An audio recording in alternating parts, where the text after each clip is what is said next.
Oh yeah, those work for soundproofing, don't they? Yeah. Um, that actually used to be like the go-to for. Now they actually have foam, Yeah. adjustable foam panels. Let me know whenever you're ready, and we can start recording. And then Ready? all right, and then I figure we can just all right. 3, 2, 1. Hi, welcome to Vet Med for Idiots by Idiots. We're back, kind of. These are a series of minis. Damn it! This was gonna be the intro for it. You just came in so hot. I do come hot. Mm, unfortunately, I've been told that. Let's try this again. I'm leaving this in the intro of at least one of them, though. Amber has no boundaries. It's the ADHD 0. brain. Yes. All right. Like, why are you Welcome to still Vet. telling me this? Well, I text you every time too, so. All right. It's always weird when I get a text from you that just says high five. Well, here's our first mini. Welcome to Vet Med for Idiots by Idiots. We are back, kind of. We are coming in with a series of minis. I'm gonna be dropping them several times per week as we get season 3 underway and going along. So hang tight, listen up, and we will be back with the full season of season 3 soon. Thank you very much for listening. Hey Kent, what can What? I do? What can I do with my dog's?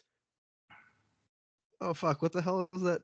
Okay, I didn't film my Uh, job on these notes for the minis. Oh, you our left it. I actually don't have my list. I forgot where I put it. I was just It's gonna like it's in the share. It's in the share drive. oh fun. I was just gonna freeball these. Okay, you can freeball them too. But Or the question literally says, "Hey Kent, what can I do with my dog gets diarrhea?" I think I meant to say if my dog gets diarrhea or with my dog's diarrhea. I don't know if can you make a tapestry with dog's diarrhea? you can like throw it at chimpanzees. Get back at them for all the poop Yeah, they for all the throw. poop that they've thrown at you over the days. Did you are you video recording too? I am. Oh, cool, fun. Remember, we were gonna Um, try to do this yeah, until we're people gonna. stop listening because we're ugly. Well, yeah, and that's like there was a time like where Kiss, when they were touring, stopped wearing makeup and their ticket sales dropped. So Oh they yeah, they plummeted. yeah, because like they're just really ugly. So they're like we have to put the makeup back on. Um, So we anyway, should start wearing makeup. Is that what you're saying? yeah, like we could dress like juggalos Whoop for. whoop. Anyway, I think I meant to ask, hey Kent, what do I do if my dog gets diarrhea? So okay, like with any type of problem with your dog, the first thing to do is always do call your veterinarian. Like diarrhea, people they one of my biggest problems with people is well, okay, my biggest problem with people is actually their existence.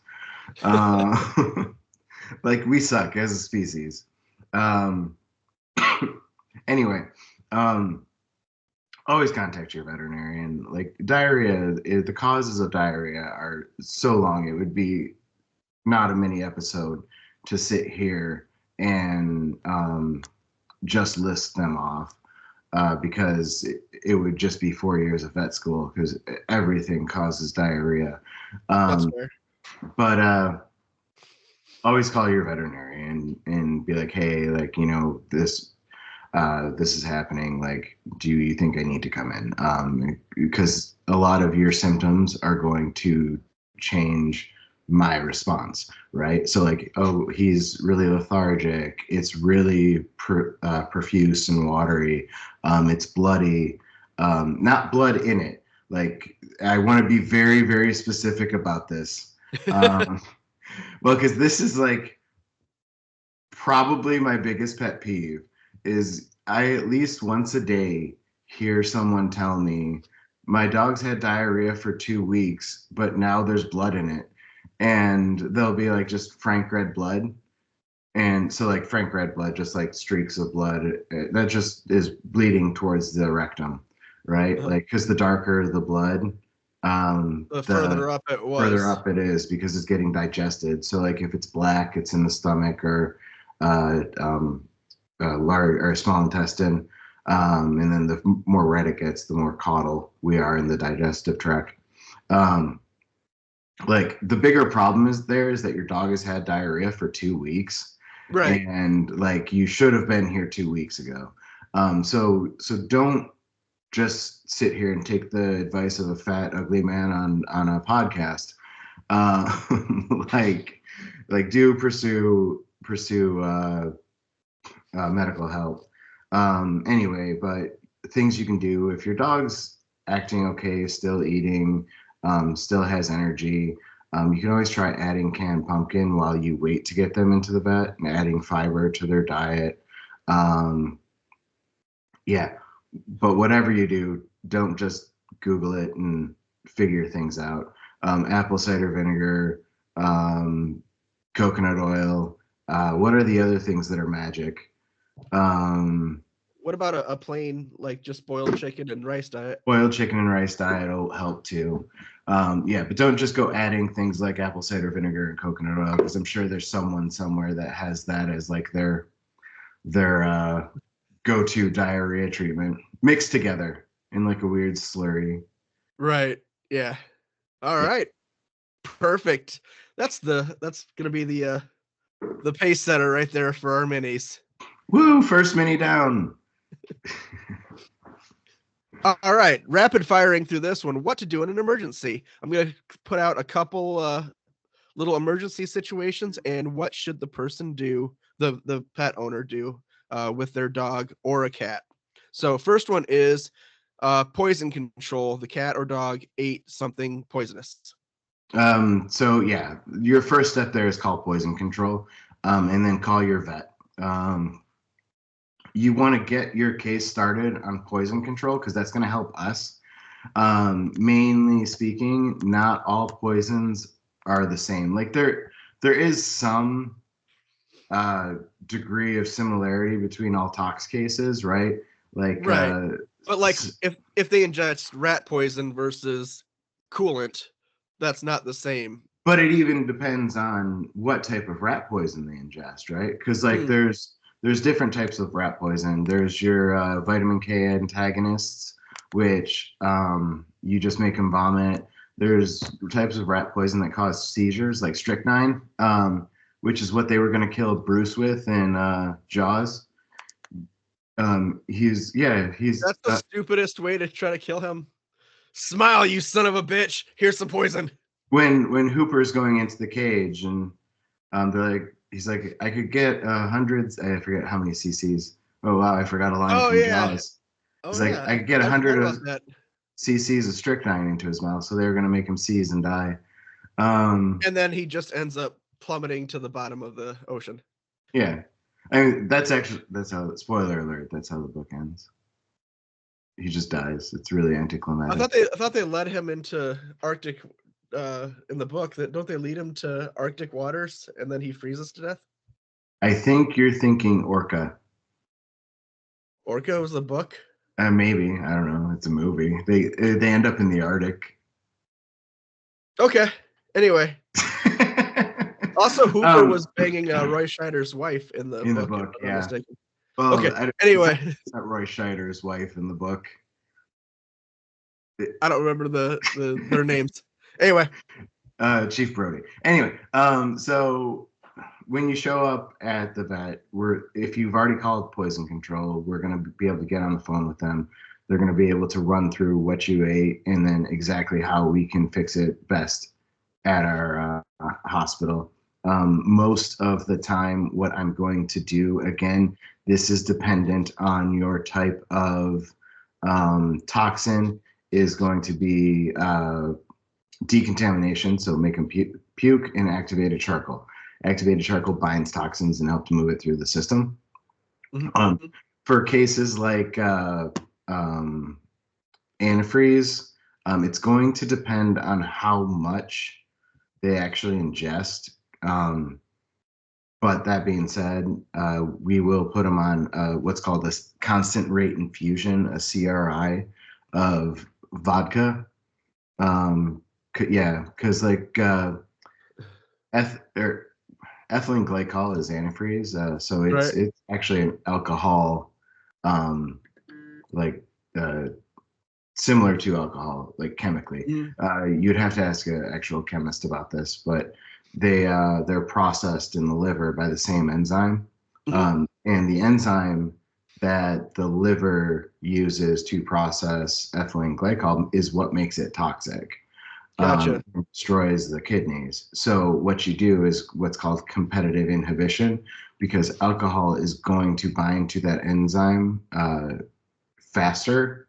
You basically just overload that enzyme with alcohol, and then the ethylene glycol passes through your body freely.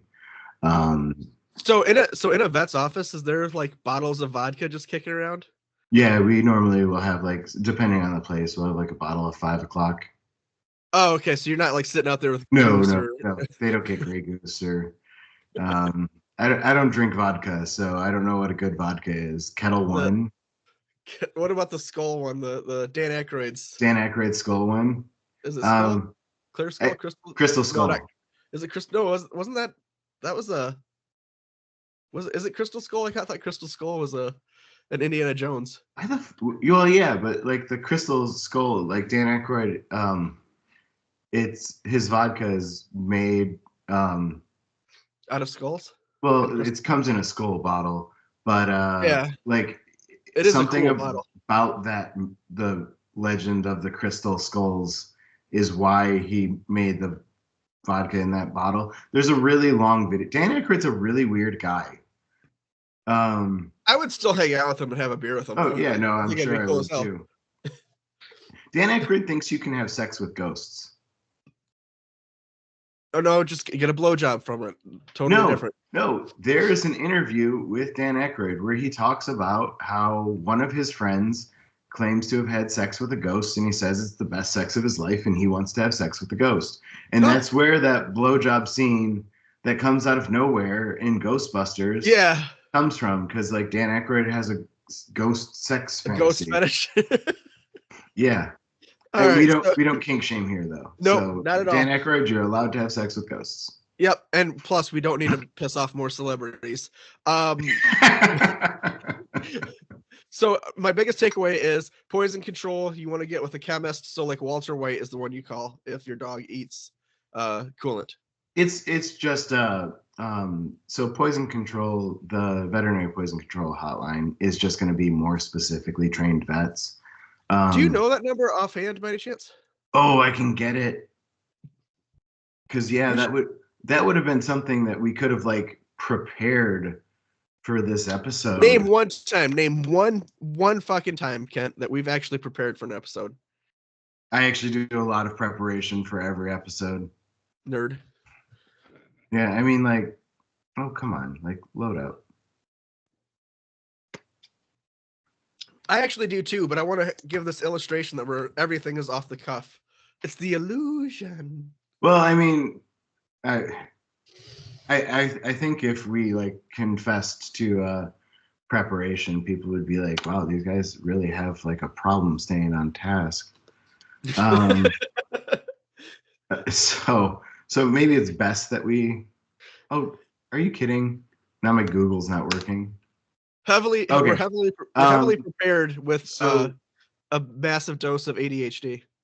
ASPCA, Animal Poison Control, is your best resource. This is right from their website. Is your best resource for any poison-related emergency, 24 hours a day, 365 a year. If you think your pet may have ingested potentially poisonous substances, call. Everyone listening, do you have a pen? All right, 888-426-4435. That is 888-426-4435. Excellent, thank you. And by the way, I'm really appreciative of you going through and reading the whole thing. It was very reminiscent of like when you're trying to get a recipe online, but they have to tell you like about like the summers that they spent out there grandparents' fucking farm, and then they got to tell you about like the first time they ate butter, and then they tell you about this time that they were in college, and then they're like, oh yeah, here's how you make these butter strudels. There is literally a food blog that starts off with like after the attacks of 9/11, like it brings 9/11 into their like fucking I'm not joking, that's a real thing. I Oh, I've tried several times to write like a story about a food blogger who's also a serial killer, and he just like confesses to all his murders in his food blog, but no one reads it because they just go to the episode. So he's like killing people in the open, and just like as I was like gutting Johnny from with my buck knife, like I decided that wow, this steak tartare would be a great recipe to share. And like, yeah, like everyone's like, why is this guy killing everyone? And he's just posting it on his food blog, and no one reads it. awesome. Yeah. Anyway, Hey Kent, we're talking about emergencies again. What about blunt force trauma, such as an HBC, which to the regular person is hit by car? oh God. Okay, so with hit by car, it's well, I mean, here's what I hate about these questions. There's so much like um, variables that come into play with these, right? Right. So with a hit by car, it's going to depend on how much damage is done. A lot of pets don't make it, through the initial trauma of being hit by a car. If that's the case, like first off, heart goes out to you. As someone who's had a dog that's been, dude was hit by a car. And also my mom. I've told the story Yeah, on. yeah, yeah. Let's My skip mom that ran story. over my childhood dog intentionally. Yeah, go if you want to hear the all of this, go back and did you say intentionally? It was unintentionally. It was not on purpose. Uh, go back and listen to I think it's in season 2, the Idiot's Pets episode. I think it's in But season 1, but is it is it's it fine. It doesn't matter. doesn't matter. Idiot's Pets. Yeah. Anyway, um, so either way, we're gonna have to check for broken bones, but also internal trauma, right? So take them to your emergency room. Expect kind of a series of X-rays because we're gonna have to look at the lungs because we need to look for what's called a pneumothorax. When you get hit with a with blunt force trauma in the chest, you can actually cause the alveoli in our lungs to burst, and that can be potentially fatal. But there may be may need to place a chest tube, or even just tap the air out of the chest. And on top of that, we need to make sure that your your abdominal viscera, is intact. So your liver, your spleen, those things can rupture and cause bleeding. So we need to make sure we don't have a hemoabdomen. Anytime you say hemo, that's blood. So blood in the abdomen. Um, those things can require surgery to fix. So if it's a ruptured spleen, we just remove the spleen. If it's a problem with the liver bleeding, we'll do some cauterization to kind of fix it up. You're gonna have to go to the emergency room. I would expect at least a couple $1,000s of cost. If bones are broken, they may need to do pins or external fixators, even depending. Not every emergency room is going to be able to handle that. So they may have to refer you out. But Excuse me. they'll stabilize first and then Stabilize your pet first. Yeah. So it's even if they can't, plate a bone at that location, then they'll at least get your pet to a point where you can transfer them to someone who can. But those are kind of specialty surgeries that not everyone can do.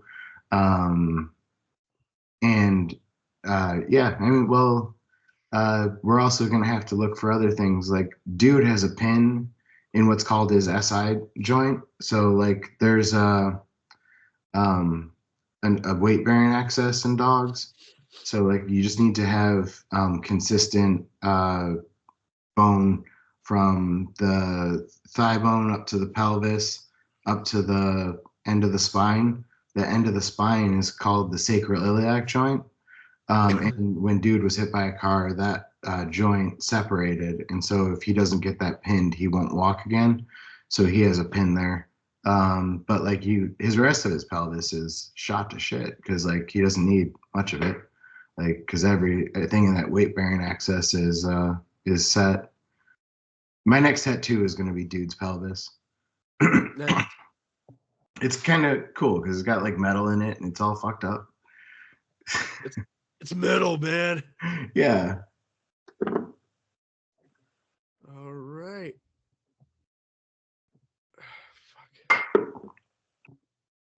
Are you having problems reading your handwriting again? No, I'm kind of moving stuff around. I got it all on all the notes on my phone. All right. But some of these I don't remember. Do you have the list on your side? I haven't been able to pull it up, but I will grab it. If only my fucking internet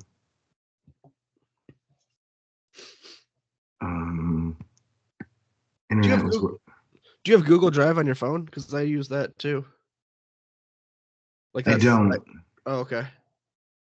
Dude, I'm like the fucking boomeriest fucking millennial. I couldn't be more. I have all the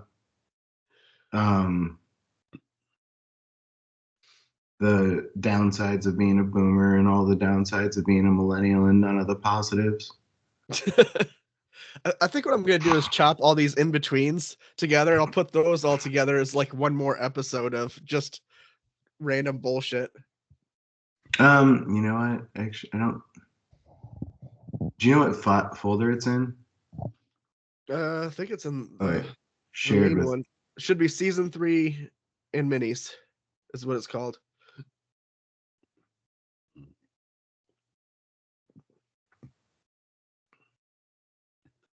I just emailed it to you again too. If that will help. I found it.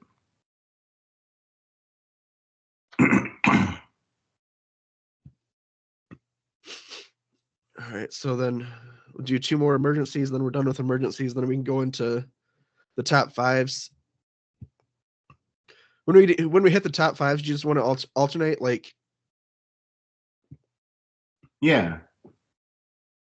Like, do you want to ask each other the same, like, and then like you'll start one and ask first, and then I'll finish it off asking you, and like we'll just alternate, like whoever was the last asker of the last question is the first asker of the next question. Does that make sense? Yeah, sorry, I'm still trying to get this fucking. There we go.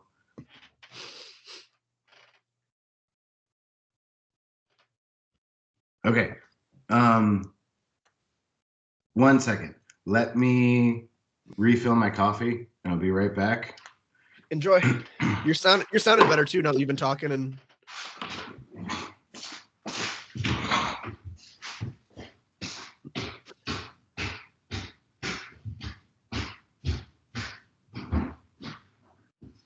the fuck? You just stompy doodle down the road?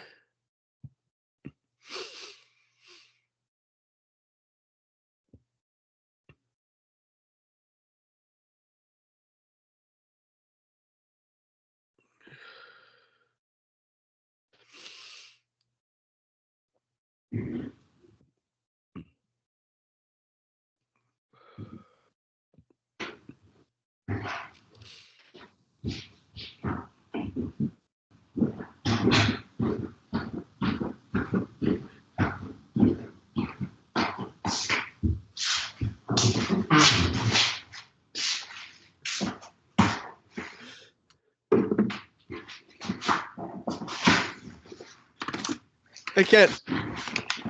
All right. Go back after we're done recording. Go back and listen to like the 23-minute mark of your recording. I'm not really sure what the hell how you were walking, but it sounded like you were like stomping your way through a laundromat, like stomping through washers. It's probably because I have slippers on. But like your footsteps didn't fade. Like it didn't sound like you were getting further away. Like it was like and then just stopped. Like you were just off camera stomping there, and then you floated away. That's probably true.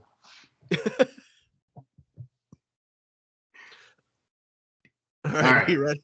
Ready? I just realized we spelled diarrhea wrong in our show notes, and that's okay. Funny. Well, I don't spell diarrhea that often, so. I know, I do. That's why I thought it was funny. Anyway, let's move on. We're in between. We're in between things. You can say hi. Hi, Amber. How are you? I'm delightful. How are you? I mean, it's as delightful as you can be, all things considered. I can't hear you because Corey has his headphones on. So. Oh yeah. Oh. That's funny.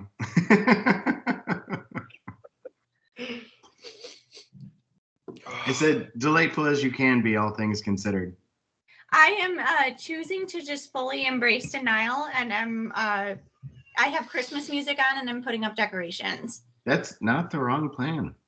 Yeah, it's what's bringing me joy in a situation that I have no control over. So. Yep. Perfect. Yeah. I'll go make you some more tea. All right, thanks, man. All right, let's go. All right.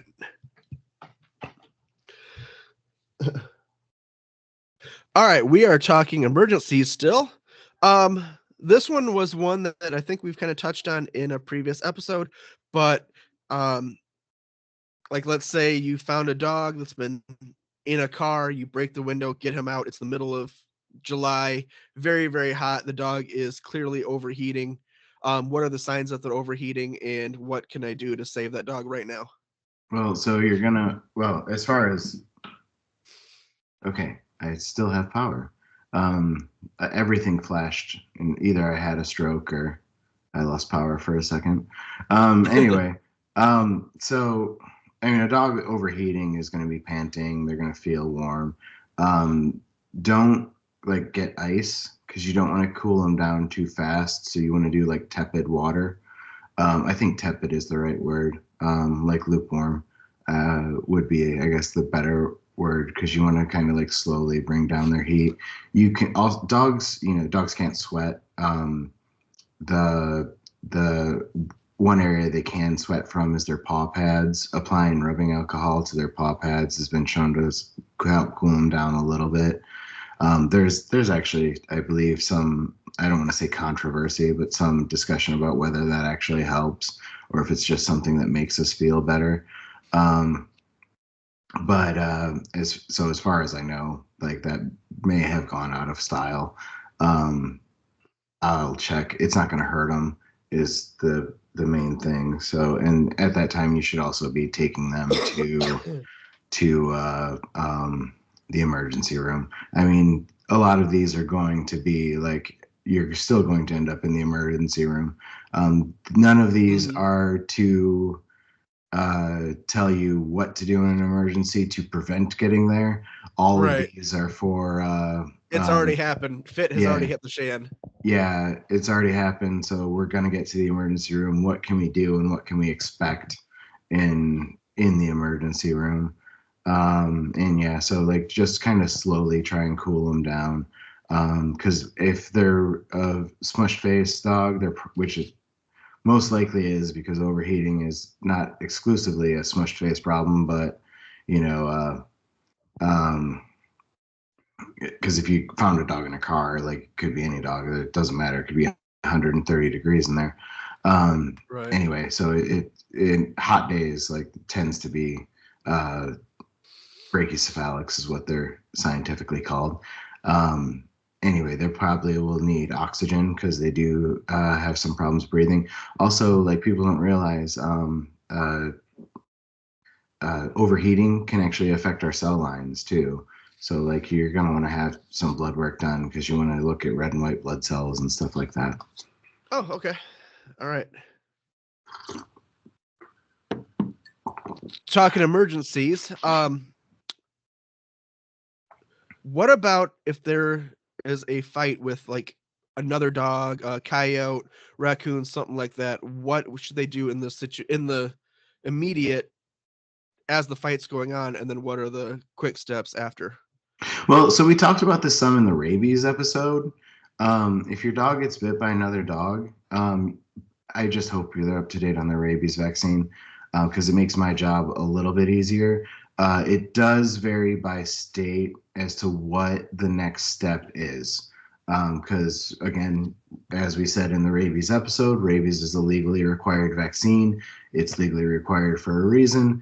And if a dog gets bit by another dog, they go into rabies quarantine. Their vaccine status is going to determine how that quarantine plays out. What else? Okay, so if you're in fight with another dog, bite wounds, they refer to them as like iceberg lesions, right? Meaning that like so much of it's you don't see. Right. Because like what is it, like 90% of an iceberg is underwater or something like that? Yep. And 100% of the Titanic is underwater. Yes. Actually, no, not 100% of it. They have brought up parts. Oh. And it's also getting like, apparently it's like there's like a strain of bacteria that has like learned how to eat it. So it's slowly, there will be like a day that the Titanic has been all eaten by bacteria, which I think is like fascinatingly terrifying. It'd still be underwater. The bacteria is not coming out and hanging out on the beach. You don't know that. Maybe they take vacations. Several miles up and away. I don't know. Rich people go down to the Titanic, so and why can't bacteria? This is how we go to hell. What about in the immediate? Like, what is the safest way? Like, your dog is tangoing with a coyote. How are you getting that coyote off your dog, or vice versa? Please, for the love of God, don't get in between them, because you're just gonna get yourself bit. Find a way to like safely get your dog and the coyote or other dog separated, like either a stick, make a lot of noise. There's a hose nearby. I was gonna say, would a hose work with like a coyote or a raccoon? It should. A lot of times with dogs, it works, but with it should. And that's, I mean, I can't answer that question because it's going to be very coyote dependent. It may work with one, it may not work with another.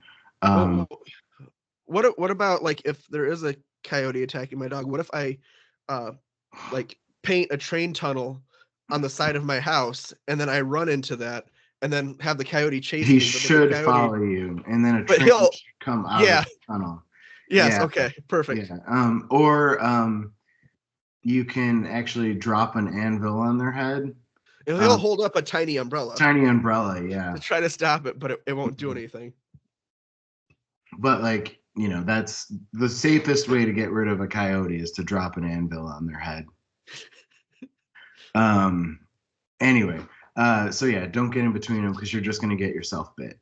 I had one owner. I absolutely love this man to death, and he was one of my favorite clients that I've ever worked with.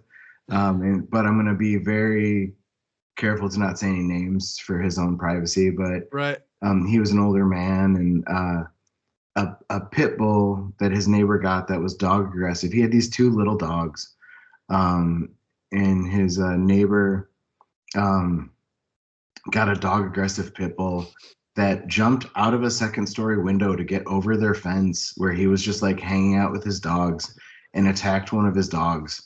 And he comes into the hospital covered in blood, and he's telling me like how his story, and he's like in shock because like he just doesn't really understand what happened. He's an older man, and he's like, I got my pepper spray and I sprayed the dog and they didn't let it go. And so I got a stick and I started hitting it, and he still wouldn't let go. And so I grabbed him and just started biting him. And he's like this little old man out in his backyard biting a pit bull. Well, he got all bit up by the dog too. So they apparently tried to bite each other. Anyway, and yeah, I'm like, you need to go to the hospital. Let me take care of your dog. And he took himself to the hospital and got treatment. But I was told at one point he almost lost the arm because it got infected. But I'm also told from him that the person who gave me that information is very, very dramatic. So, okay. Yeah, he was. They were adorable. They're like two of my favorite clients of all time. Did the dog survive? Yes. He was perfectly fine. Mainly because of great doctoring. Yeah. Yeah. So was there another doctor there or something? No. It's just me. Oh, okay. With that specific dog, we sedated, and then you have to like kind of like probe all the wounds because you're looking for like I said, those iceberg lesions. Because when a dog bites, they shake, right? Right. Well, that shaking, the kind of like rips your fat and your skin off of each other, so you get big pockets of dead space. So a lot of times you need to like probe those wounds and place drains so that you don't create a pocket of infection. So basically you just get a big cyst. And then like, clean up your wounds, get them antibiotics so they don't get infected. Yeah, stuff like that. That's it. Yeah, right. So expect to have your dog sedated, his wounds probed, maybe some drains placed. All right. Perfect. Well, I mean, not perfect for the situation, but all right. We are continuing our series of minis. We have had some people reach out that kind of wanted to get to know Kent and I a little bit better. I don't know why you'd want to get to know Kent any better, but I mean, I get why you'd want to get to know me better, but Kent. No, I'm awful. This is true. Can confirm. So we got a few minis here that are gonna just kind of talk about us a little bit. And we're gonna start off with top fives. So quick, kind of rapid fire. Kent, what are your top 5 movies of all time? Doesn't matter genre. I mean, I think everyone in the world, if they've listened to the podcast, knows that my favorite movie is Jaws. Which it's kind of funny because like when I was little, I thought that was like the oldest movie in the world, and it was really it came out 6 years before I was born. Anyway, my top movie would be Jaws. Number 2 would be The Thing, John Carpenter's The Thing, not the 2011 prequel or the 1950s The Thing from Another World. God, the next 3. I'm gonna go with Trick or Treat because I probably watch it more than any other movie. Number 4, I'm gonna go Fright Night, and then I should pick something that's not horror just to round out my top 5. Do you even watch movies that aren't horror? Sometimes, on a very, very rare occasion. I just feel like I need to have one non-horror movie in there. Some people would argue that Jaws isn't a horror movie. Those people would be wrong. If you can only think of horror movies, that's fine. Horror is your favorite genre by far, so I mean, it would stand to reason. Yeah, I would end up with probably Halloween. Every October. Original. The original 1978. I want to say. Every October, I make it an effort to watch like very specific movies, and Halloween, Fright Night, Trick or Treat are always on there. Regularly, I watch The Fog by John Carpenter. But that has such a feel good ending. yeah, it's really wonderful. John Carpenter's known for feel good endings. Oh yeah. Yeah. Anyway, so like I get those end up being like my favorite movies just because I watch them the most. Rarely do I watch like movies like on repeat, right? Like I don't watch like movies the second time. Right. Because there's just so much out there these days. But yeah, those movies I'll make an effort to watch, and Jaws is my comfort movie. So like it's if I'm just like uncomfortable, it's on, which I live in a constant state of uncomfort. Yeah. Discomfort. Nothing makes me feel better about my world than seeing a woman swimming out on the beach and getting yanked side to side by an unseen shark and then yanked underwater. I met her. She was super nice. Yeah. Yeah, Susan Blackman. Yeah, and actually I got to meet at the same event Tony Todd, and rest in peace. Great. Yeah. Great actor. We're recording this 2 days after he passed, and actually Susan Blackman died this year as well. Yeah, so but in 2021, I had a case. This is very much related to vet med, actually. I had a case where I had a bulldog that had pneumonia and just needed a ton of work, and it was a lot of work to get him back to being able to be alive. And it turns out that those people were very involved with running a horror convention, and they like took me there, and all of the celebrity guests were like, they had hung out with Debo because he came to the convention with them, and they were like, "Oh, you're Debo's vet," and like just like it was weird. I felt like a celebrity that day. That's when you met Tony Todd, correct? Yeah, that's right. Tony Todd it was funny because I like Susan Blackman like came up to me, and like I got to Alex Kittner, the actor who played Alex Kittner, came up to me. But with Tony Todd, I was in his line, and I was like, "Do you guys take credit?" And his agent was like, "It's cash only." So I was gonna go get cash, and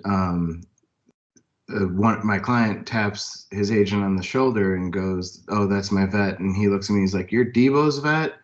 And was just like all shocked and happy to meet me, and was like, "Everything's on the house. Like, you can get a picture, you can get a photo with him. Like, everything's on the house today." And I thought that was cool.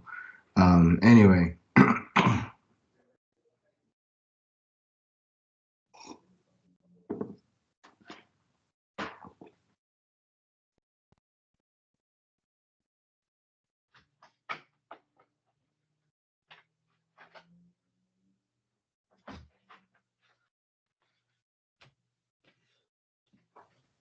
And that is an incredibly riveting story. I mean, yeah, sorry, I had to stop because you were gone and I didn't have anything else to talk about. I'm trying to go by I left my charger downstairs, and I didn't want to like tell you to stop your story because it is a classic story. No, it's a good story. It's just funny because like we're normally better at this, and I was like, well, he's gone, so. Are we normally better? Are we? Yeah, I think when one of us has to plug in our chargers, we're like generally really good at this. Oh, also, yeah. It's also funny because you're recording this on video too, so yeah, it's gonna go up on. Everyone's gonna know that you're not there if we put these episodes on YouTube or anything. Yeah, I'm not sure if I'm gonna do the minis or not. I'm still kind of on the fence on that, but we'll see. We could always release the minis as like just one long, like uncut that's kind of what episode. I was thinking. Yeah, that's kind of what I was thinking. So they'll see all the behind the scenes of our fuck uppery. All right. Yeah. So you done your 5 movies? Yeah. Anyway, so Corey, like we said, people have asked to get to know us better a little outside of our roles as podcast hosts and idiots.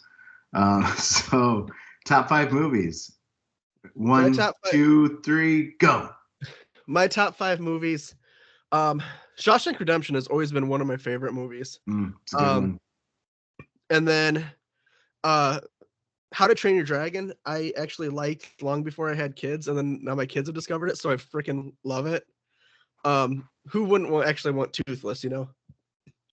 And then I'm gonna have to go with Dodgeball. Okay. Dodgeball. Home Alone. That one has such a nostalgic piece for me. I literally watched that so much when I was a little kid that the VHS that we had actually broke. Like the VHS cassette of it, it just warped out and snapped because it was just constant play, rewind, play, rewind, play, rewind. And then number 5 would probably be Debbie Does Dallas. Come on, there's better points than Debbie Does Dallas. I know, but it's the OG. No, just kidding. No, if I was a serious number 5, I'd have to go with the original. I think 72, Night of the Living Dead. I've always been a huge Romero fan. I'm not a horror fan like you are, but for some reason, zombie lore has always hit me pretty good. Being a horror fan is 60% of my personality. Anyway, so it's actually really funny because Night of the Living Dead is subjected to like probably the biggest record keeping mistake like ever made, right? Like you're talking about like not trademarking the Living Dead. Yeah, they forgot to put trademark on the opening credits when they changed the name to Night of the Flesh Eaters to Night of the Living Dead. So they thought they were going to make all this money off of it, and it's been public domain since the day it was released, which is also why it's in like everything. Right. Because his producer though he did actually take the name and then trademarked it. That's why, like, there's another Living Dead. There's a couple other Living Dead movies that he has no ties to. Well, the guy that Romero has no ties to. The guy that wrote it with him, I believe there was a lawsuit, and this is me going from memory, so don't correct me if I'm wrong, or please do. There was a lawsuit, and Romero got like the rights to, like the time frame, so like night, day, dawn. And the other guy got the rights to Living Dead. Yeah. And so that's why, Dawn of the Dead, Day of the Dead. Yeah. Return of the Return of the Living Dead was not Romero. Return of the Living Dead is from the series that his producer spun off. Exactly. It's funny too, because Dawn of the Dead was released in Italy as the movie Zombie. And so like Fulci, I believe, made a movie called Zombie 2, which is supposed to be a sequel to Dawn of the Dead. So like Night of the Living Dead actually has like 3 different franchises that have spawned off from it. Right. And then when they released Zombie 2 in the United States, they released it as Zombie because there was no Zombie 1 because that was Dawn of the Dead.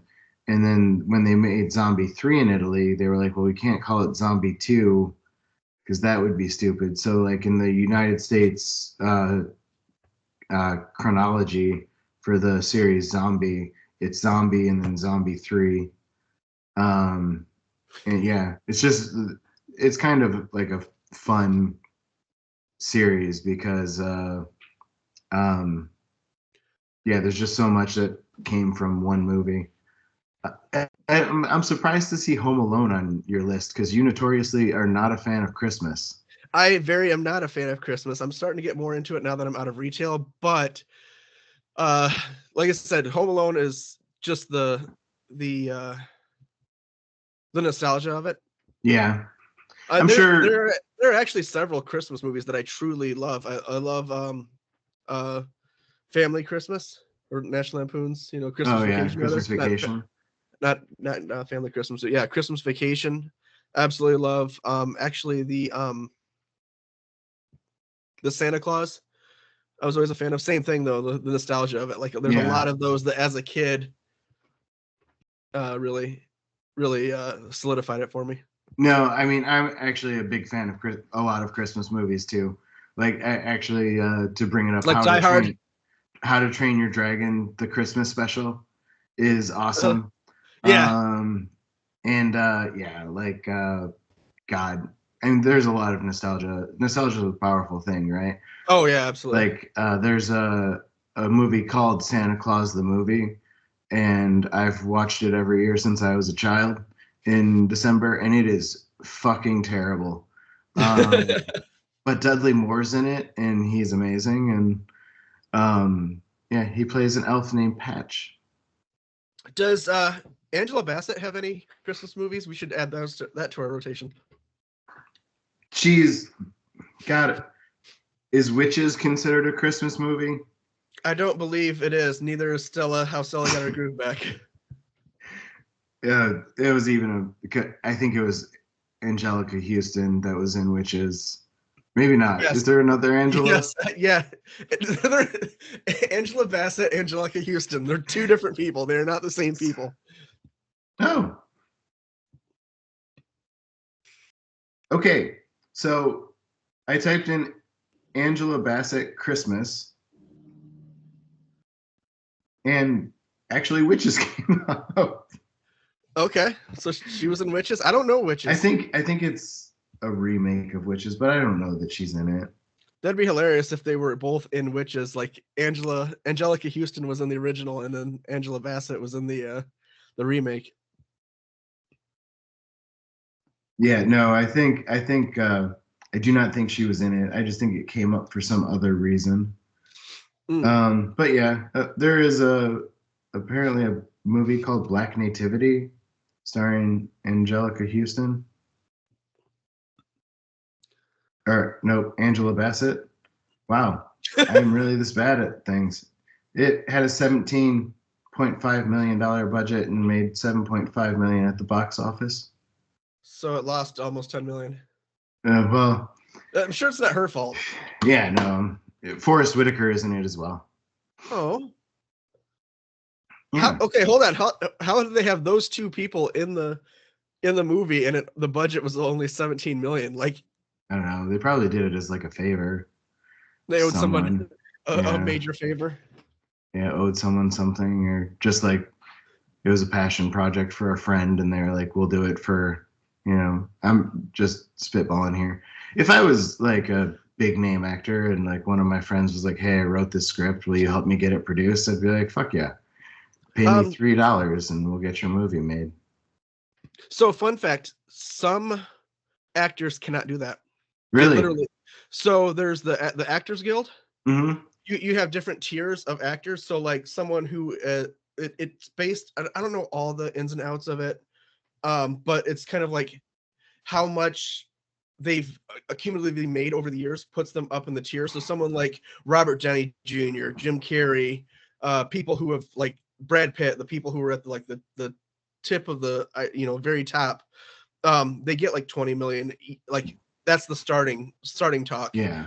But because they are in the Actors Guild, they cannot take, like, they can't do a free movie. They can't do a movie where they're getting paid less than what their base salary is, because there's, like, you think about it, like Jim Carrey makes $20 million, but now his collective bargaining $2 million. Yeah. The union makes so much money. There's a lot of hands in that pie. So like there's a movie called Four Rooms that was I don't know if you're familiar with. Quentin Tarantino was one of them. Robert Rodriguez was another one. I don't remember the other two directors, but a bellhop is going through 4 different rooms, and each room has something crazy shit happening.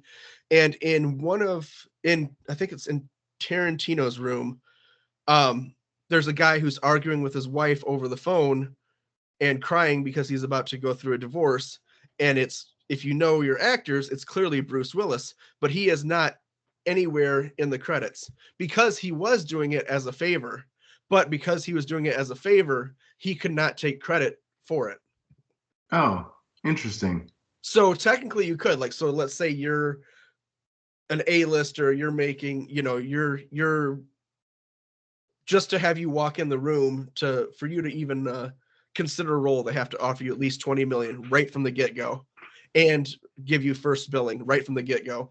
And I'm like, hey, Kent, I want to do an independent movie. Do you want to be in it? You could say yes, but I cannot put your name in it in any capacity. I can't bill you as being in the movie. Huh. Now, hypothetically, like if I had an independent movie and I have Robert Downey Jr. in it and I don't give him credit, if he's that big, like someone sees a star or sees his face, they're gonna be like, oh, there's star power. That's Robert Downey Jr. Yeah. But I cannot put out there like, hey, I just made a movie with Robert Downey Jr. Robert Downey Jr. No, that makes sense. Because like you'd even, well, like, so let's say like if I was independently wealthy and didn't need to work to live, and like my friend opened a practice, I was like, okay, I'll come work for you for free, like just to help you out and get you started. That would give them also the ability to like undercut every vet in the area, and it would kind of in a way like almost devalue everyone else's services. Oh yeah. Like if you, so that's where my head went, is like, yeah, it's kind of like collective bargaining, right? Yeah. Yeah. That makes sense because that is a union. And it's Okay. one of the strongest unions. Yeah, for sure. Let's skip through the music stuff just because that one's gonna be hard for me. Okay. Because actually, I want to cut music out anyway, because that's pretty. But bands and songs I do want to keep around. I think we'll go to one that's just going to be strictly you. This grossest things you've seen in the clinic. Okay. All right. Hi, as we're continuing on all of our minis here, we're doing a little bit of a get to know you, because that was one thing that we were asked about. So, Kent, top 5. What are the grossest things that you have encountered in a clinic? Oh, Lord. 4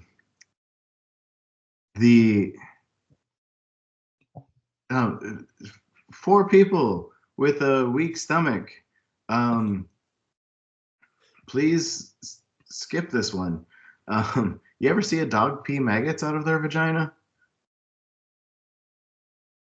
I'm going to sit this one out too. Pissing maggots. Okay. I don't want the story. Just, all right, what's the next grossest thing that you've seen in the clinic? No, so a lot of we're just going to let this one. There are certain ones I don't want to hear. Let's. It's not as bad as it sounds. Okay. A lot of farm dogs, like you get a wound, right? And then like a fly will lay eggs on it or whatnot. And then they get maggots, and then those maggots will eat dead tissue, right? That's actually a treatment for like burn victims, is you'll cover them in maggots and have them eat the dead tissue. Because anyway, so like it can become like a real problem where they start to populate and whatnot if it's a lot of flies laying their larvae there. And I've just seen a couple dogs, this is again multiple times, get so covered in them that it's become a real problem. I think actually one doctor I work with, the second one of those I saw, I think she adopted her, and that dog had a good life. We were gonna call her Maggie, though. No one liked that. I was gonna call her Maggie. God, good old gallows humor. Yeah. Second grossest thing I've seen in a clinic, apart from that, I don't know. Like there's a lot of diarrhea. Like I mean, parvo's always really gross, right? Because like and that smell too. Yeah, because it's the hemorrhagic diarrhea where they're like pooping intestinal cells, and it just has like a very iron. We talked about that in the parvo episode where I was like, you can smell parvo, and you were like, really? And I was like, yeah, it's like the diarrhea smell. You can really tell. Anyway, so yeah, like parvo can be really gross. I had a client with a dog with parvo, and she had brought him in a shopping cart, and he was just like spewing blood out his rectum. Yeah, it was gross. As she pushed him around in a shopping cart. Those cases always are the saddest to me because parvo is so easily preventable. Just get a vaccine and don't take your dog walking until they've had a couple of them, right? Like, you know, it's 4 weeks, not going to be a big deal. Yeah, so I would say, yeah, probably that, like, or maggot dogs. Maggot dogs are the worst. Oh, I was doing I was working. Are you going to number 3 now? Yeah, I was working at a clinic the other day, and this kitten came in, and I was doing my physical exam, and so like when you look in a mouth, you like hold up open the top of their jaw, and like you kind of use your thumb and your middle finger to pull open the bottom. And so like you're pressing on the cheeks on the top of the jaw. And when I did, like a bunch of fleas just came out of the spur. And I was like, because it was just like, that was, I was working at a low cost clinic. So there was a lot of flea allergic dermatitis because that place does a great service, but it's just there was a lot of flea allergic dermatitis because can't afford. Yeah, the clientele wasn't using the best preventatives, or any. Well, and I've made my opinion on the over-the-counter preventatives clear. Like I treat more dogs and cats on over-the-counter prevention with flea allergic dermatitis than I do on nothing, and that's not because those preventions like attract fleas or anything. It's just because there's so many dogs and cats on those, more so than there are on nothing. But like, yeah. And you probably get a false sense of security, like, oh, I gave my dog Frontline, so yeah. And I had one client come in and he was like, oh yeah, I use this, and I was like, it's clearly not working. And he's like, oh, it always works great. And I was like, I'm treating your dog for fleas. It doesn't work great, clearly. It's clearly not working. He's like, no, it's always worked. And I was like, okay, for the sake of argument, yes. What about amber crystals, like we talked about in the last episode of season 2? My favorite episode. God. Yes, right, amber crystals only work when you stick them directly up your own ass. All right, what are the next 2 grossest things you've encountered? Oh, I think that's probably, I wasn't gonna do a top 5 on these because like hard to rank. Yeah, it'd be hard to rank, but I mean fleas are always pretty gross. You ever see a dog poop straight worms? You don't do worms. I do not do worms, but I've seen it. And who cleaned up the poop, by the way? That would be Rachel. Good old friend Rachel. And hey, Rachel, and guest of the show. Yeah, friend of the show, and season 1 bulldog aficionado. And Frank's excited he's coming up here. And tech extraordinaire. Oh, she's a fantastic tech. All right, and what's one more gross thing that you've encountered? Oh God, gross things I've encountered. Oh, okay. So this actually goes back to my clinical year. We had this little husky puppy come in when I was on my anesthesia rotation, and I forget what procedure we were doing on this dog, but he had like such a bad skin infection.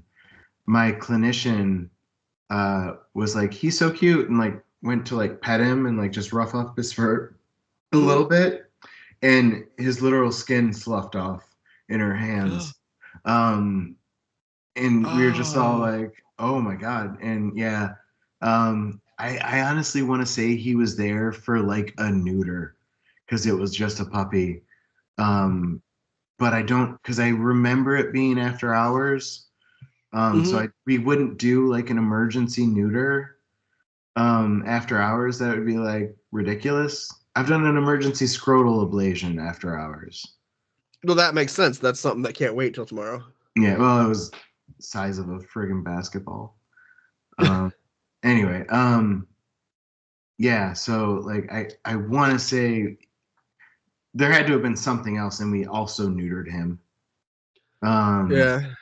Because like there was some reason we were there after hours, and I just can't for the life of me remember what it was. But he was, yeah, he just had such a bad skin infection that like when she went The to skin just pat came him, the off. skin just came off, and Did he have a bite on him anywhere? Like about like almost like a human like bite? Was he who was the pet owner's name George? no, as far as I know. Uh, and maybe signed in as an A Romero, something. Yeah, no, it was a zombie dog. Um, That tracks. yeah. All right. Where do you want to go from here? Let's do our hockey gods. Our hockey gods. Oh fuck, I'd have to think on that. Well, okay, so like as far as this goes, like just we'll talk about like the favorite player you've ever watched, like right? Here, Okay, yeah. Go off. You want to go off best? let me start this one off. Okay. All right. So as we continue down our getting to know us mini episodes, we've covered a lot of vet med, but people like wanted to know us a little bit more personally. Corey and I are both big fans of hockey. Corey has always been a fan of the Blackhawks until he decided he could not root for that franchise anymore. Correct.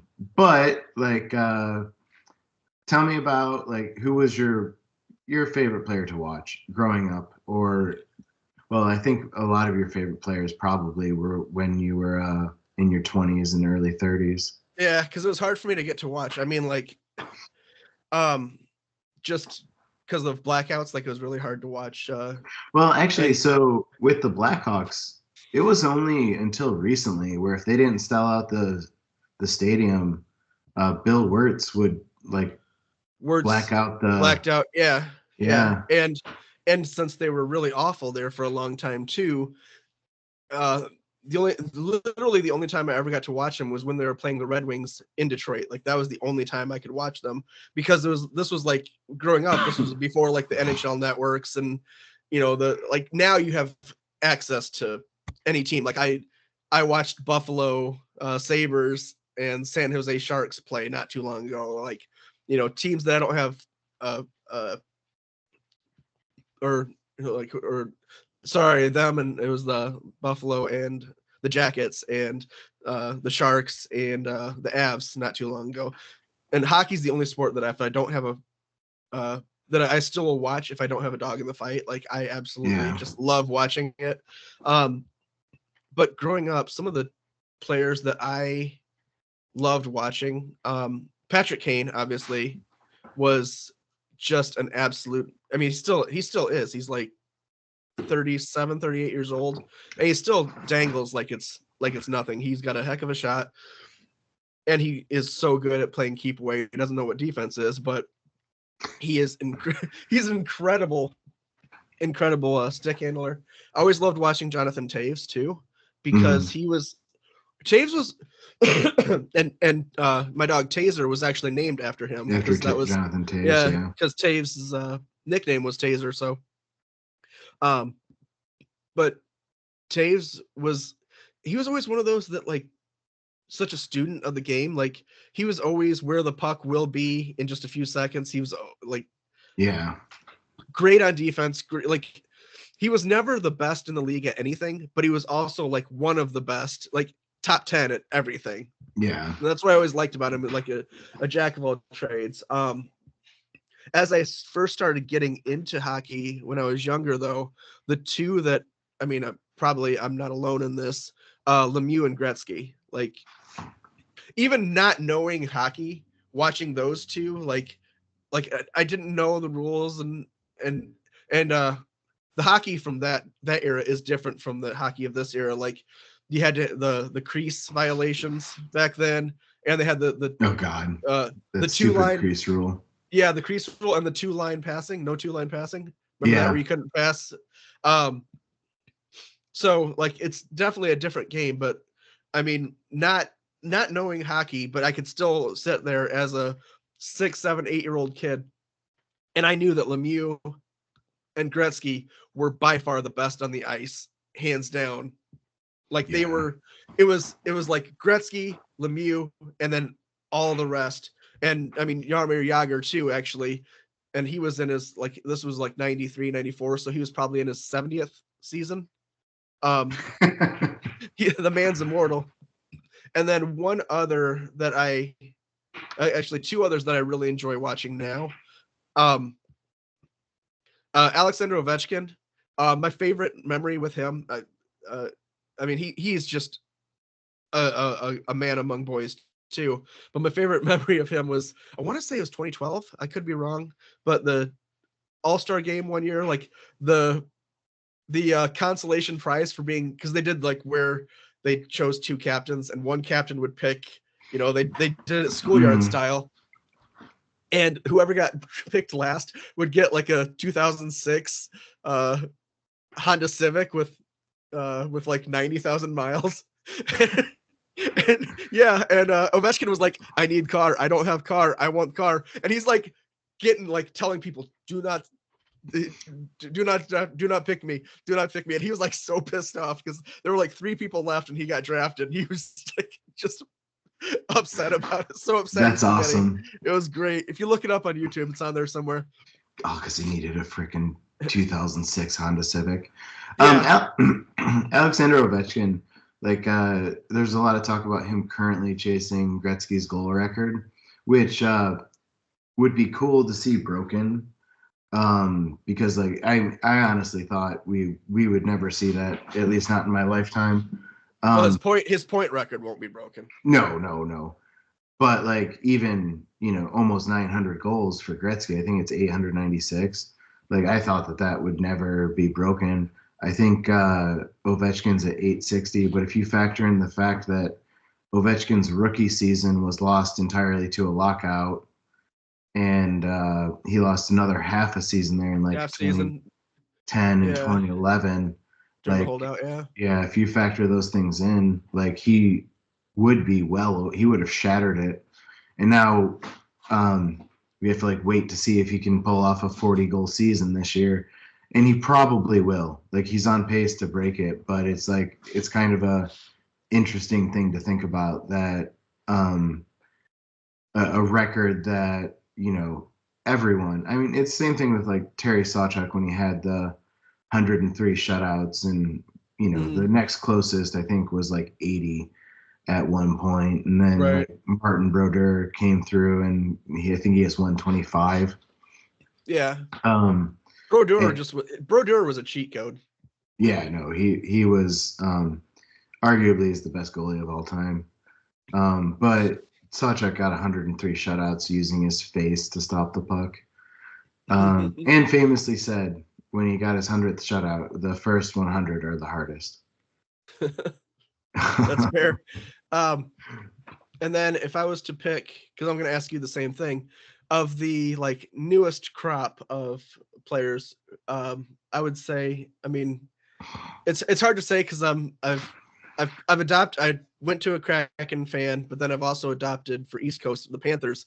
So it's hard to say this, but McDavid is just he's definitely worth watching because he is just better than everybody at everything. He's like that kid that developed way faster out there on Pee Wee, the Pee Wee League. But he almost took away a Stanley Cup from us too. Like his back had to have been sore after that series from carrying the team, and he even won the MVP, which like Yeah. no one had won MVP on the losing teams since the 70s. I remember I forgot the name, but And it's normally a goalie too that wins it. Like it's rarely a skater. Right. Because like if you go to game 7, it's because like the goalie shut out the winning team like 4 times or 3 times, I guess, because it's a series of 7. So if I remember correctly, he's the only skater to win MVP. But that team, like, it's ridiculous because like you have Evan Bouchard and Leon Draisaitl and Connor McDavid and not much else. And no, you had that line like, well, you were seeing like during the Stanley Cup, it was like that first line of McJesus, Draisaitl, and Ryan Nugent Hopkins, like they were each averaging like 30 minutes of ice time per game. Yeah. Like they had to just be exhausted. And then his name is eluding me too, but their goaltender, he was actually, I think his last name's Stewart. yeah.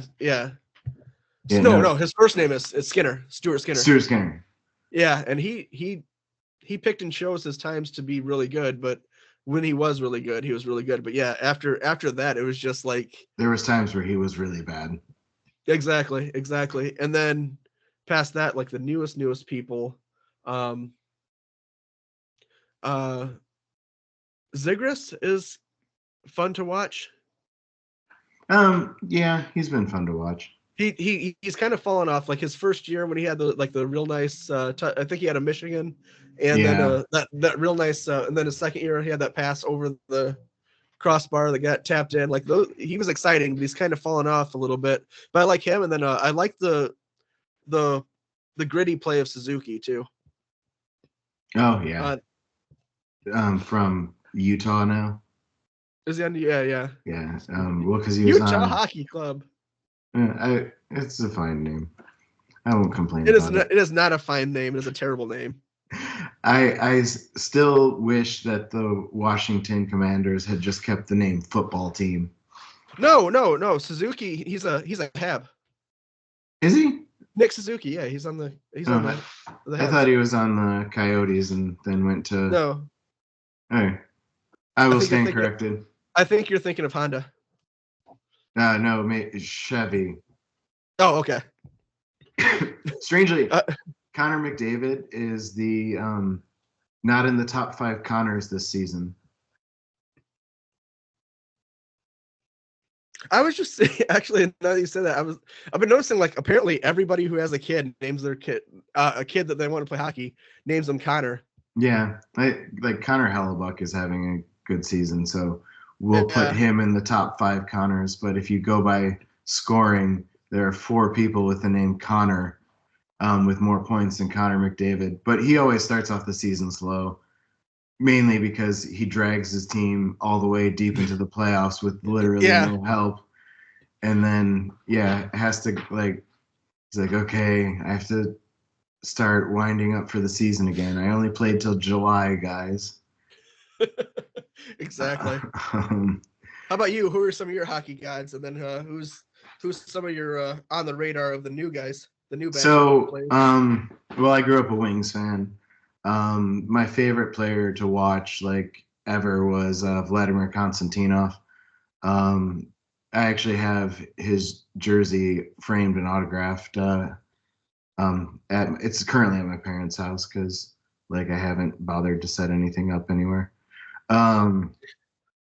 Anyway, and yeah, he tragically his career ended in a automobile accident, which is even sadder. So the Wings had just won their first Stanley Cup in over 40 years, and that was the 95-96 season. Yeah, 95, 96, 97.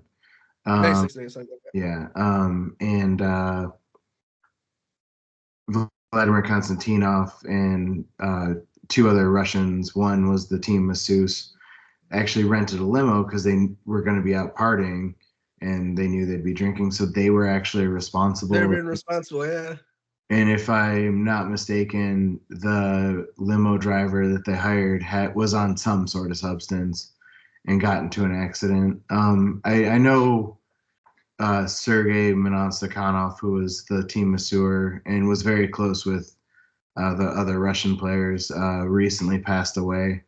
But yeah, he played 6 years, and Ken Holland said when he was scouting him, there was a fight broke out between the Russian team and the American team because he was international and it was still the Soviet Union at the time. And he was the only player that fought back. And so he was like, I like this kid. They drafted him in the 11th round, which is a round that doesn't even exist anymore. Anyway, but like also one cool thing about the Wings in the 90s and late 80s, early 90s is there's actually a documentary called The Russian Five, and it talks about having to bring all these kids over. Like Sergei Fedorov went to the Junior Goodwill Games, and his handlers went to go get him because it was a communist country and they were like really tightly controlled. And the Red Wings like scouting staff had snuck him out of his hotel room in the middle of the night. And there's a big story about Vladimir Konstantinov faking cancer and needing cancer treatment. And like the only place he could get it was the United States. So like they had a doctor like write like a fake report for him needing this one type of cancer treatment that was only available in the United States at the time. And like the Russian government caught on to the fact that it was fake and like we're chasing him down. And at one point all his papers were stolen and they found the guy who stole them, and he gave him, I think it was like $100 and an autographed photo to get everything back so he could leave the country. Like there's like a bunch of cloak and dagger shit with the Soviet and the Russian players that the Wings had to go through. Igor Larionov famously was the first Russian to legally get to play in the United States without defecting. Another Red Wing, but I believe at that time he played for the San Jose Sharks. On top of that, my favorite player to watch of all time was Pavel Datsyuk. I purposely held off saying Pavs because I've always liked him. Like, yeah, Kane was kind of like Pav's light. Yeah, well, Pav plays defense.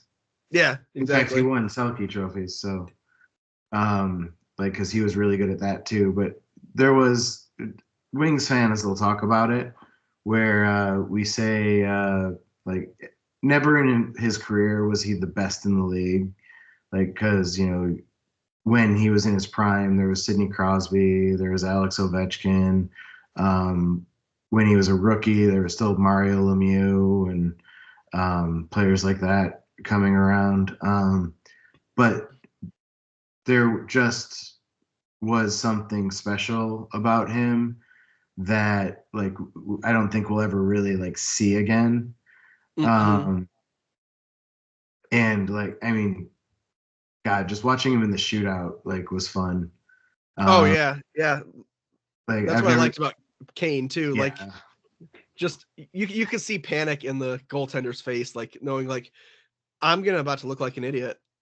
Or like the Logan Couture tweeted out because he got embarrassed when he fell on the ice because Pavel Datsyuk just out stick handled him, and he posted on Twitter famously, "Really, dude, on my birthday," because it was his birthday.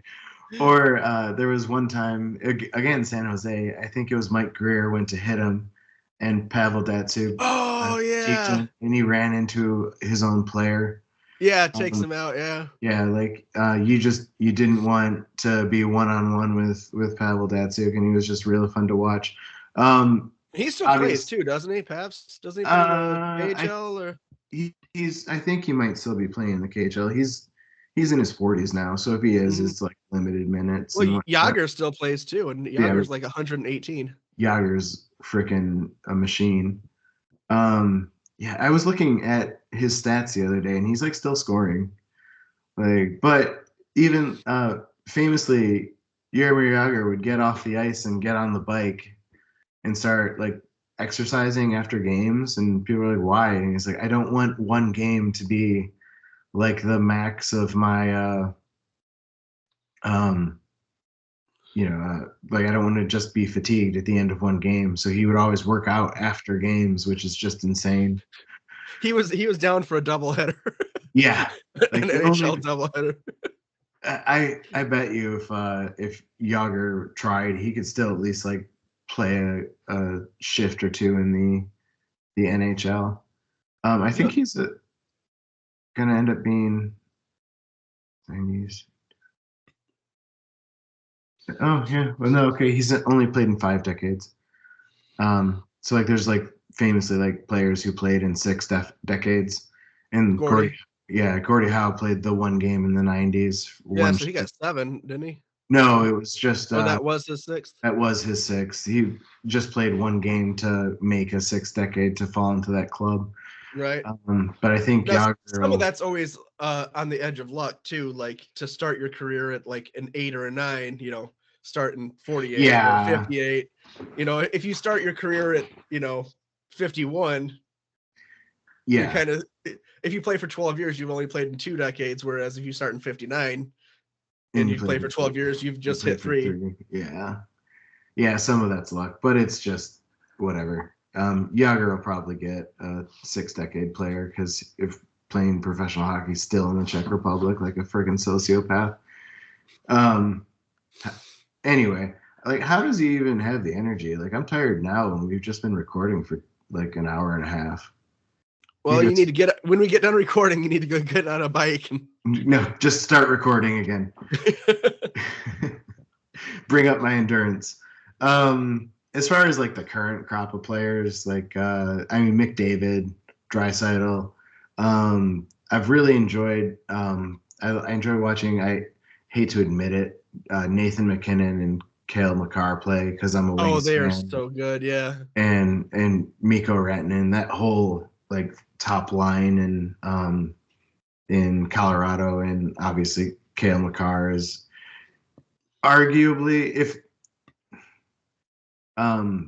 if you're going to ask me like who are the top 2 players in the league right now, I'm going to say Connor McDavid and Cale Makar, and I'm not going to list them. It's going to be 1A and 1B, like because I think Makar is just like stupid. He could commit himself more to defense, but whatever. It's not important. He's one of the best players I've ever seen play. We're actually kind of in like a really good time to watch hockey when your team is bad, because like these new batches of players are just phenomenal. Even the other Connor from Chicago, like I hate to give him any kind of credit, but God, he's now I'm blanking on his name, Connor Bedard. Bedard, yeah, thank you. But like Austin Matthews is a 60 goal scorer, and I don't even know if I'd put him in like the top 5 players in the league right now. And like, how is that even possible? Like, because it's ridiculous. He's not even the best player on the Leafs, though. Maybe. I think I'd pick Mitch over him. No, another favorite player to watch is Phil Kessel because he makes me believe. Does he still play anywhere? He makes me believe I could be a professional athlete. Apparently, all he ever did, like during, like after practices and stuff, he had bricks of cheese and would just eat bricks of cheese. And that doesn't surprise me. I 100% believe that one. He probably drank an entire bottle of bourbon during every game. Oh yeah, he definitely. Some players have the body of an NHL player or of an athlete or whatever. He had the body of like a Midwestern bricklayer.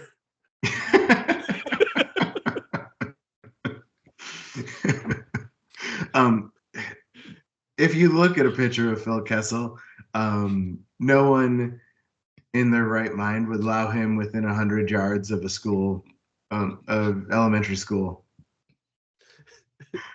And like just on looks alone, wouldn't even let him on the rink. But yeah, he was really good. He actually was very, very good. Again, he's someone that made me believe I could be a professional athlete. We're built the same. One other person that I would give huge props to, and I'm fairly certain he has a tick, which kind of makes me like him a little bit more because I also have a tick, facial tick, is Reinhart, Sam Reinhart on the Panthers. Reinhart. Yeah. I like the Panthers too. The Panthers are my B team.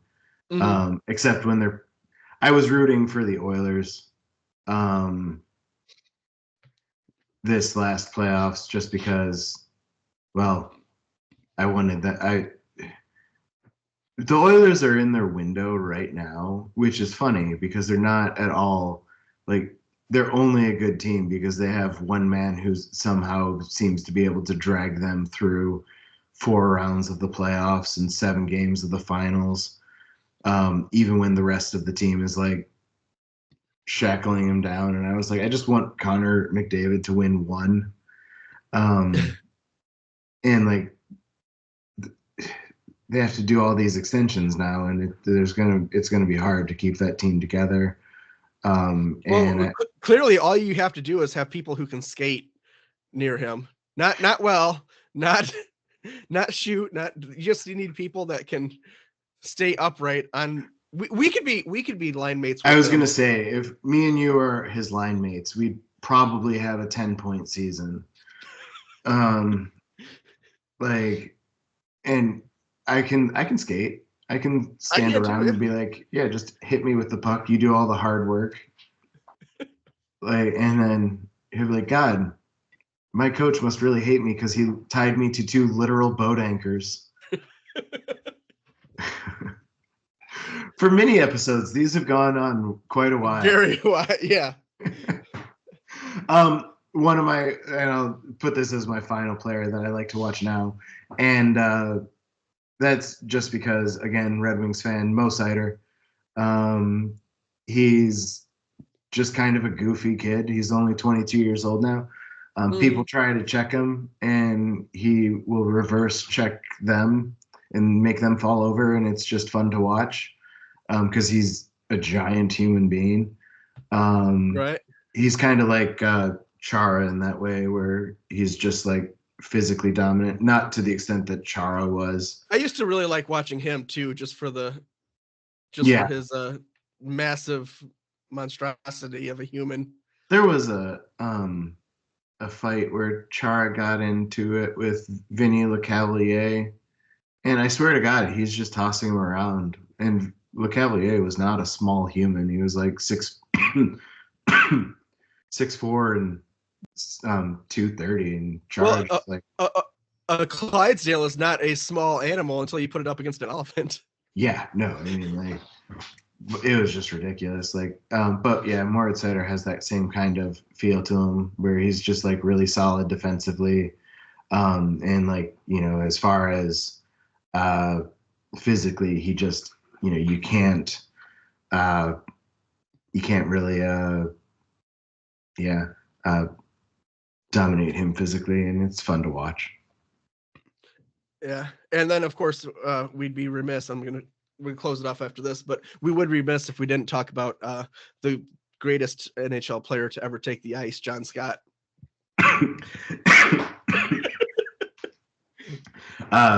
All-star MVP John Scott. That was the internet coming together for the right thing. Like that was one of the few times the internet did the right thing.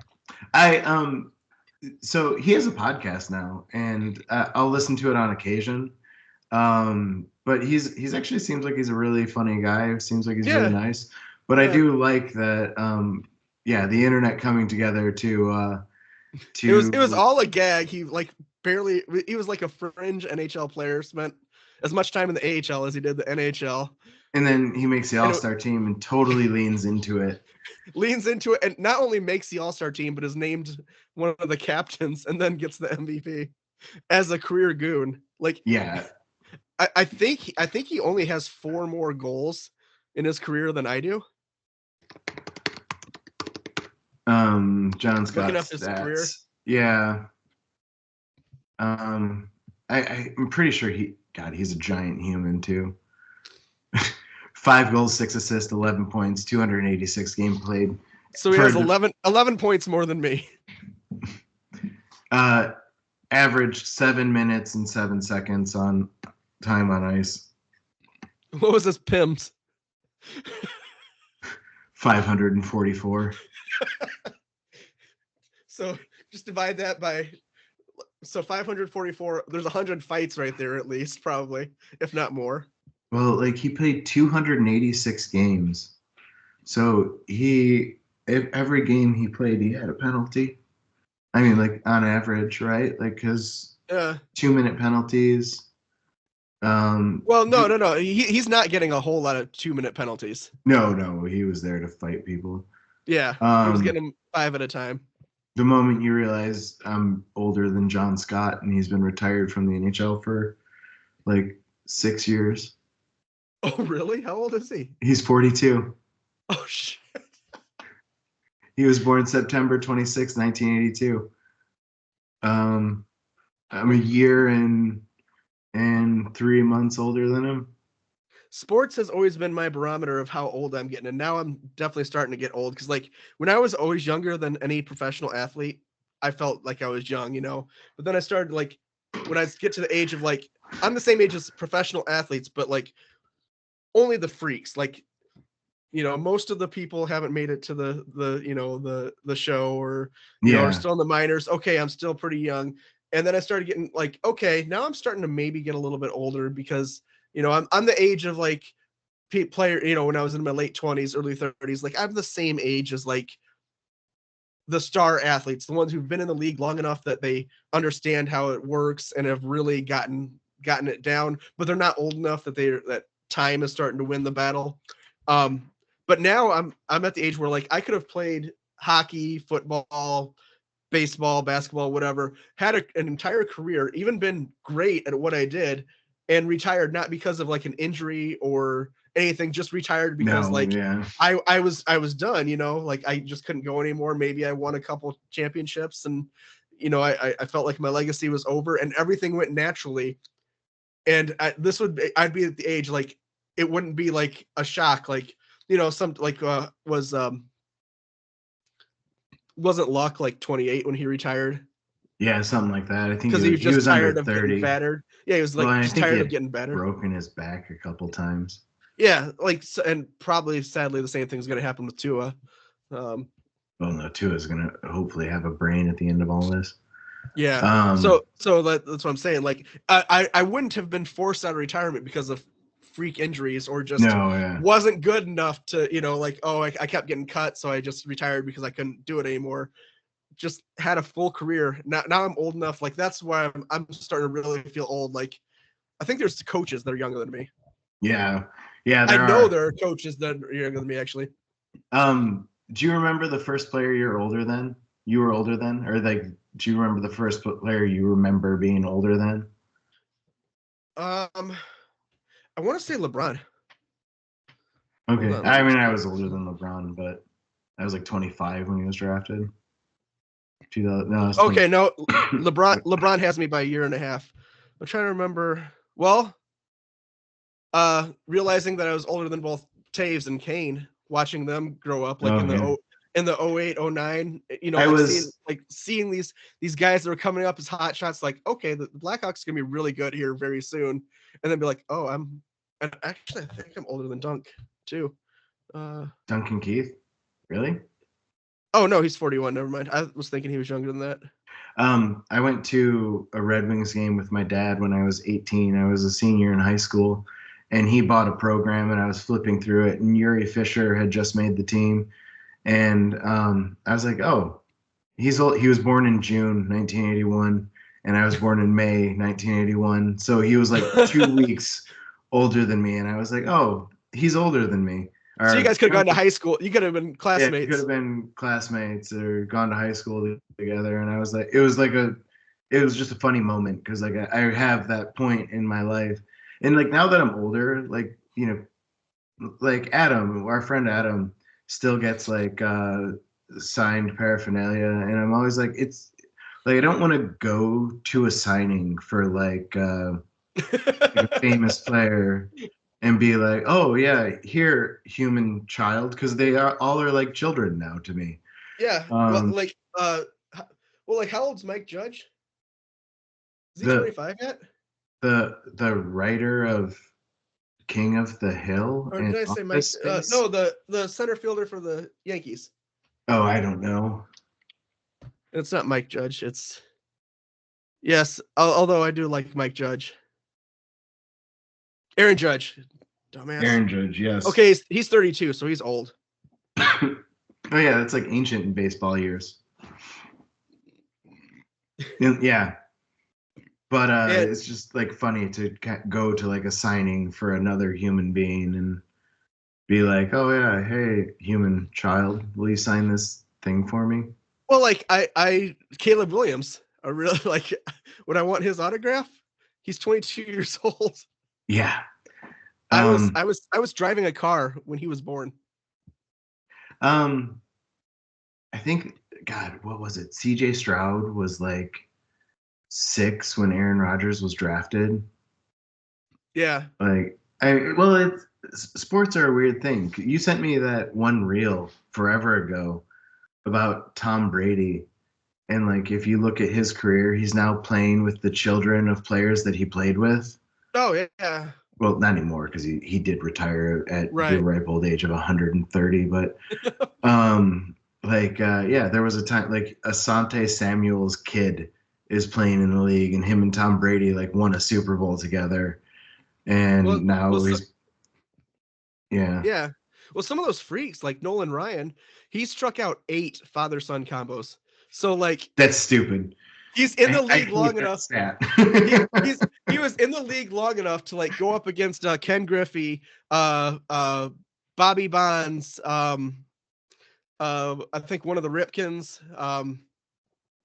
Alomar or Clemente, like all these players, and then they have kids, and these kids grow up, and then like first of all, how many people are good enough to play? What's the percentage? Like 0.001% of the population. Population will play a professional sport in their lifetime. Yeah.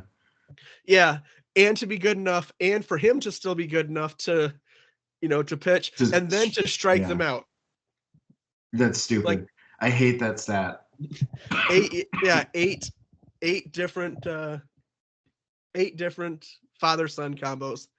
Yeah, Nolan Ryan also like he had like more no-hitters than anyone, but he also has like double the amount of one-hit games than anyone else, and is like 1,000 strikeouts over the next leader. Another like those are records, like speaking of records that like we think will never be broken. Nolan Ryan, mainly because like pitchers just don't pitch as long. Right. Yeah, he had like a 256 pitch game. Yeah, like Emmitt Smith will probably never have his rushing, because I think Emmitt Smith has the career rushing record.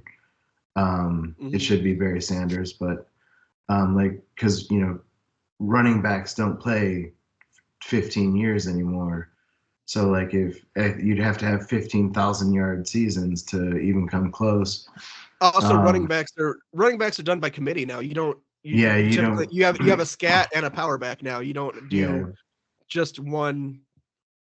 Yeah, exactly. And it's just like those records will never be broken, just because like I said, Nolan Ryan, you'll never even see someone come close, because I mean you just can't pitch as long these days, because Nolan Ryan did throw over 100 miles an hour. Like I know that they actually, because they couldn't measure like they can now back when he was pitching. But like I do know that he went and had his fastball measured, and he did pitch over 100 miles per hour. And that was past his prime too, though. Yeah, that was Like he was past his doing prime. that like as an old man. So like I say, like, you know, if he were to play in the league today, he probably wouldn't be as dominant, but he actually probably would.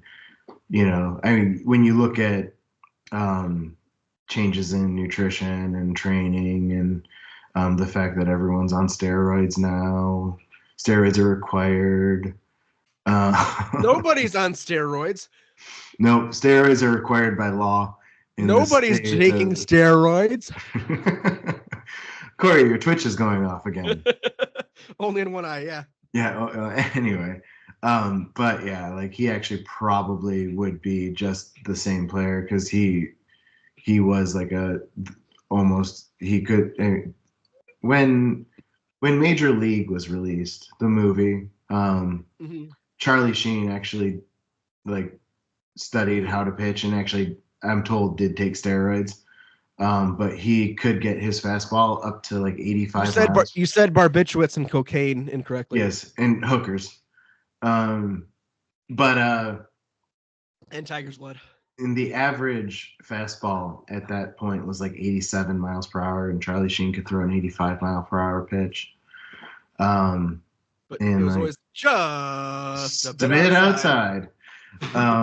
Anyway, so you look at a guy like Nolan Ryan, who was pitching when everyone else's fastball was somewhere in the 80s, and his is being thrown as an old man in the hundreds. It's fucking ridiculous. Yeah. He also has a lot of detractors will be like, he wasn't that good because he has the most losses by a lot too. But then if you look at his losses, he was on some really shitty teams. He had so many like where he lost 1-0. Like if it's the same like if a goalie only gives up one goal and they lose 1-0, that's not the goalie's fault. Like that's I don't blame the goalie for that. And like, I mean, I hate like the idea of losses for a player. Like wins and losses, because like they're all team sports, right? Like no one wins a game on their own, and I hate when people Except say for McDavid. That. Sometimes McDavid wins a game on his own. Fuck. Well, this one took a turn. Yeah. Okay. All right. So this mini, not so mini. We'll stick a fork in it. All right. You want to call it a day there? Yeah, I was gonna say. Do you want to call it, and then we'll do next Sunday. We'll do another set of minis. Yeah, I mean we got like almost 2 hours of recording here. I mean, I'm sure after you cut it down, all my and coughing, like it'll be like 15 minutes. You weren't too bad, actually. I'm on a lot of drugs. Cocaine and barbiturates. And tiger's blood. Yeah, and tiger. Oh, I should probably stop recording this part. It's up to you. Okay. I can leave that in. Yeah. Well, it'll be in the uncut video that we release on the YouTube. Yeah, I'm thinking I'll eventually release it just sort of like as like at the end of season 3. The season. Yeah, just do like a special episode or something. Well, uncut mini episodes. Yeah. All right, I'm stopping this recording. Okay. Now I gotta decide if I want to. Now I have to decide if I want to put our bumper music in, or leave it out, or do like a shorter version of it at the front and back. What do you think? I don't know. Do you have like a? Because you could do a different song for the minis. I could.